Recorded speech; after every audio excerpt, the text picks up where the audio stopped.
What is up, everybody? It's Cody with Blood Money MMA Bets, and I'm back with another full card breakdown for Dana White Contender Series Season 7, Week 4. 5 fights on this card, and it's pretty good, man. It's got a lot better talent than the last couple cards, in my opinion. The fights are going to be a lot better, and we're gonna make some money off it, make some more good picks. So before we get into this breakdown, everybody like the channel, man. Like it, subscribe it, leave a message, help the algorithm. Let me know if you like me doing these Dana White Contender Series breakdowns. I don't know how many more I'm going to be doing. I'm going to be going back to work Thursday after being off for like 10 weeks, and these are time consuming. So we'll see what happens. But yeah, everybody, Layer Cake Discord up and running, booming. A lot of people in there, a lot of good advice, a lot of stuff, man. The link is in the description. Go ahead, click that. It's free. You can hop in. It's a good time. Layer Cake Patreon is going. It's $10 a month. With that $10, you're going to get my bets as soon as I place them. You're going to beat line movement. You're going to get my Layer Cake parlay. You're going to get my DraftKings lineup. You'll get my 10 best bets in order of confidence and a bunch of other stuff. There's just a bunch of extra content on there, but mainly beating line movement. Like I bet Benoit St. Denis at minus 120. He's like what, minus like not bad. He's like minus 160 now. So already beat $40 in line movement for every 120 you put up. So just a lot of things in there. And then anyways, you can just, if you want to just help support the channel, if you've won some money, whatever, want to help support the channel, help me get these cool paintings, new lights, new mic, all that. I appreciate it all. So Layer Cake Patreon, links in the description if you want to check that out. Let's get right into it, man. Let's get right into UFC or Dana White Contender Series, week number 4, which, like I said, it's going to be a pretty good fight card. And the first fight on it is Dylan Salvador versus Bolaji Aki. Dylan Salvador is 5-1, currently sitting at minus 150. He's 30 years old. He's 5'9" with a 69-inch reach. Bolaji is 7-1. He's currently plus 125. He's 27 years old. 5'10" with the 73-inch reach, which is weird because when they faced off, I just watched that. It looked like Dylan might have been a little taller, but maybe Bolaji didn't have no shoes on or something. But Dylan Salvador, man, really good kickboxing. He's got good kickboxing experience all over the world, powerful leg kicks, excellent clinch knees. He doesn't use his hands all that much, but when he does, he's a southpaw. When he throws that left, man, it's got power and it's super fast. Good takedown defense, pretty good takedown defense, and a good get-up game if he is taken down. Good forward pressure, and I really like his knees in the clinch, man. He hurts guys to the body there, and he's just a very well-rounded striker. And then let's see. So sorry, I had to go look at that. Bolaji Aki. I watched him. He's a Dutch kickboxer. He's fighting out of Belgium. He's from Belgium, and he's got good kickboxing, man. And he's very patient, and he's got forward pressure. I'm looking to see which one of these guys is actually going to be able to push the other one backwards, because they both like to come forward and throw crazy stuff. Like Dylan Salvador works the body excellent, man. He's got an excellent left body kick. But Bolaji, I'm probably saying it wrong. It is what it is.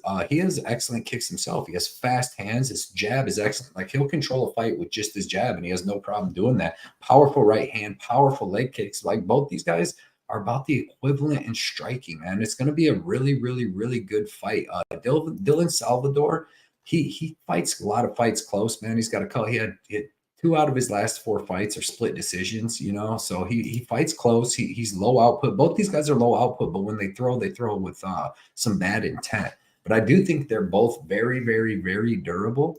So I'm going to, in this fight, I'm going to take Dylan Salvador to get the win in a very, very close fight. But I like the over. The over is like minus 115, over 2.5. And both these dudes are very durable.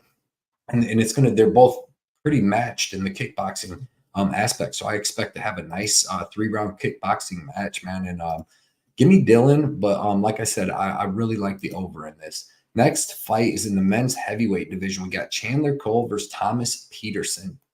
Chandler Cole's 10-3, currently sitting at plus, I think he's only at like plus 250 right now.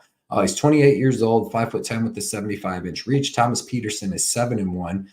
28 years old, 6'1" with the 72-inch reach. And Cole Chandler, man, if you watched The Ultimate Fighter 2 seasons ago, he was on it. He was all right. Like, he's got decent striking. He throws some power in his right hand. He's got decent offensive wrestling himself. And he has really good output in burst in that first round and a half. And he usually gets guys put away. He's finished all 10 of his wins.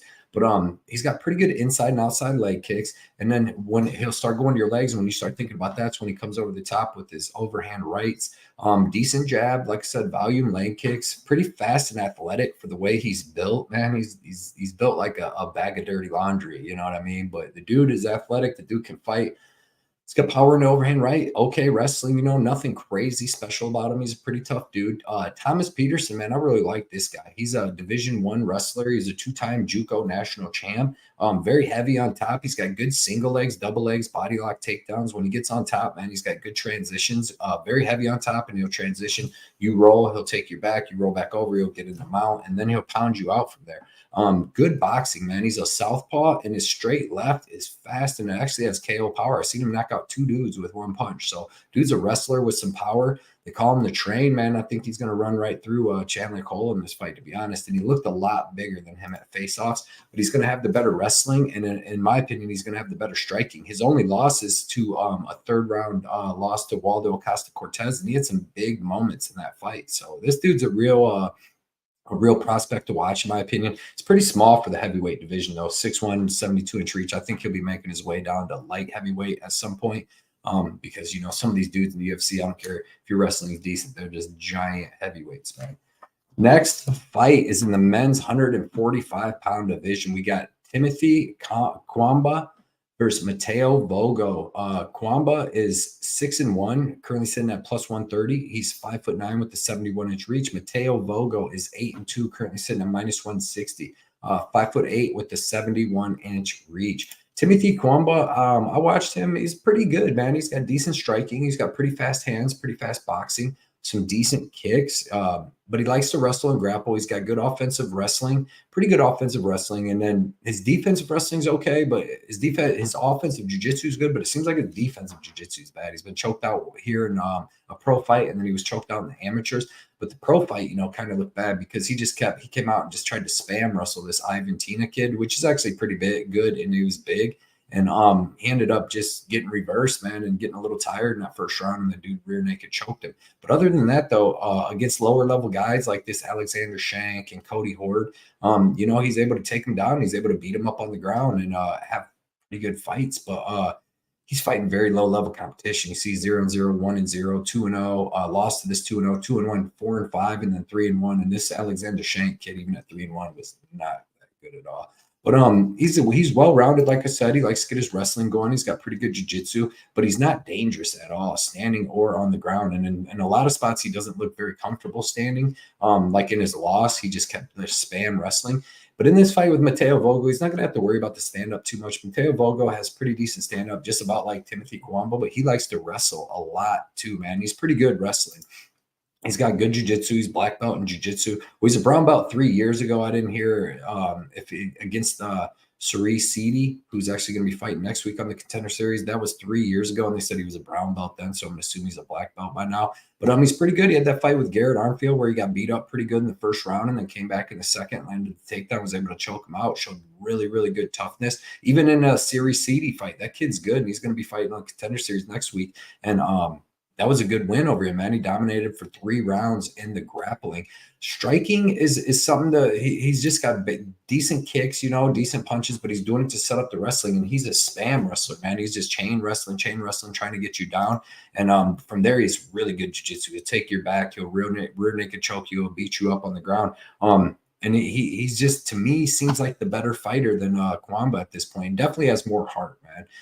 I can see the first round and a half of this being good, back and forth, scrambles, all that. But once Timothy slows down and Mateo keeps going, because I watched this 3-round decision over Yousri Sidi, and he kept good cardio. He looked a little tired in the third, but CD looked more tired, and he just kept pushing through it. He's one of them dogs like that. So give me Mateo Vogel in this. I think that he's going to submit Cuamba by rear naked choke, and towards the end of that second round, or definitely in that third round. But it should be a good fight up to them. But Cuamba just doesn't seem dangerous enough for me. But these two dudes right here are. Next fight is in the men's middleweight division.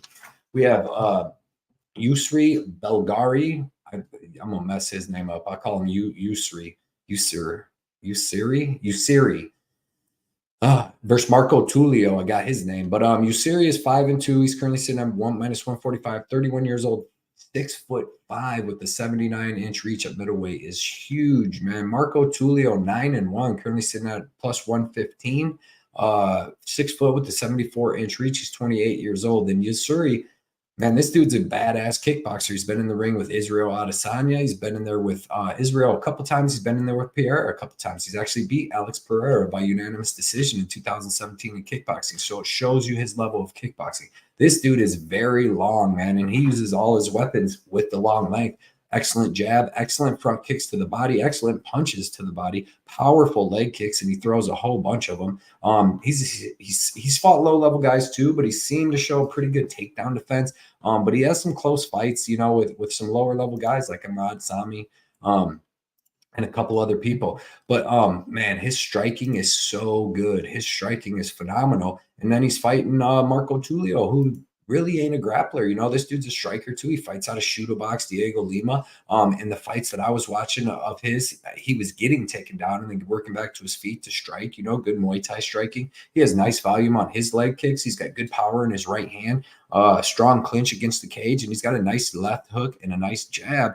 But I didn't see nothing like crazy special about this guy, you know, and I think this is going to be a stand-up match. I don't think that he's going to be able to out-grapple Yousri. So I'm going to take Yousri in a kickboxing match to get the win here. I'd say he gets the KO in the second or third round. The one time Tulio was knocked out, it was against the guy that was a good kickboxer, Muay Thai guy in Alexander Silva, and that guy's went on a huge losing streak since then. You know, he's lost four out of his last five.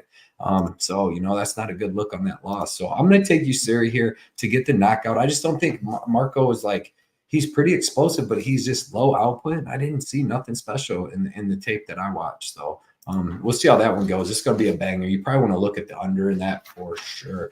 And the main event, final fight of the night, we got Carlos Prates versus Mitch Ramirez. Carlos is 16-6, currently sitting at minus 225. He's 6'1" with a 78.5-inch reach. Mitch is 7-0, currently sitting at plus 180. 6'2" with the 71-inch reach. Carlos Prates is a great Muay Thai fighter, man. He's got over 100 Muay Thai fights. He fights all over the world, and he's been fighting very tough people. He's fought Muay Thai. He's fought kickboxing. He's a very long, rangy striker. Excellent Muay Thai, really good kicking game. He has decent hands too. He has actually pretty good hands for a Muay Thai guy, but he has a phenomenal kicking game. His left head kick is so fast, phenomenal, and dangerous. I watched him knock out the last two guys in a row with the head kick and then beat dudes with jabs. You know, he's just very, very calculating. He's very intimidating to these guys because he's constantly walking forward, and you can just tell he knows what to do with his weapons. Southpaw boxing, man, is phenomenal. That straight left has some zip to it. Takedown defense seems good. Really, really good. Just everything, man. I'm telling you, he's dangerous with the hands and with the legs, and the dude seems very, very tough. He started his career 5-4, and he's gone 11-2 since then. Mitch Ramirez, though, 7-0, man. He's a good fighter. He had some good amateur fights, but he's fought very low level of competition, to be honest. You know, this Ayadi dude that he fought and knocked out in 40 seconds. Like, that dude didn't even try. It was weird. He just went up and was like pitter pattering him. Ramirez was, and then finally, you know, threw a couple shots at like mid-level punching and mid-level power, and then the dude just dropped and went out. But that dude is so weird because he's not good. But the side note is that this Ihadi dude has a win over Nasruddin Imavov by guillotine in Nasruddin Imavov's first fight.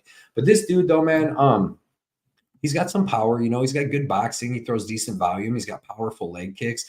He's very, very tough. He's constantly coming forward, putting pressure on guys. He likes to talk crap. Really good cardio. He's tough. But like his striking's very, very, very, very basic compared to Carlos's, man. And I think that this is going to be a striking match. I didn't see Mitch do too much grappling in any of his fights, and Carlos shows really good grappling defense. So I'm taking Carlos here. I think he knocks him out with the left head kick, man. Because another thing about Mitch Ramirez, he throws a lot of boxing and he throws a lot of leg kicks, but he dips his head to the right, throwing his boxing combos, and even just going into stance, he dips his head to the right, and that's where Prates his head kick's going to be coming up from. So I got Prates in this fight all day. I think he wins by knockout. I'm not sure with the round totals, but Prates by knockout is what I'm leaning. I appreciate everybody checking this out, man. Good luck tonight with these fights. I know I didn't leave much time to watch this video, but dude, it took me like freaking 6 hours to do tape study on these 5 fights, man, and then to record and do all that. So I got it out. But man, good luck on all these fights tonight, and I'll see you guys Thursday night live with Johnny K Picks.